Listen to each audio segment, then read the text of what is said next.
Dobrý deň, moje meno je Michaela Puškár-Garajová a som advokátkou v advokátnej kancelárii Sedláková Legal. Vediem korporátny tím a jednou z veľkých problematík, ktorú sa zaoberáme u nás v advokátnej kancelárii, sú práve startupy a investovanie do nich. Naša advokátna kancelária je typická tým, že sa snažíme zameriavať na technológie, na startupy a práve preto vlastne tie investície k tomu veľmi inklinujú, veľmi k tomu patria.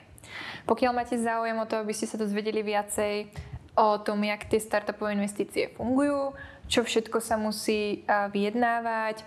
typicky od term sheetu cez proces due diligence, na čo by ste si mali dávať pozor počas procesu, jaké to má potom dopady na samotnú investíciu, prípadne sa chceli dozvedieť viac o tom, aké typy investícií máme, aké zmluvy sa tam uzatvárajú a aké rizika je tam nutné ošetriť, tak vás určite pozývam k tomu, aby ste si zliadli tento webinár.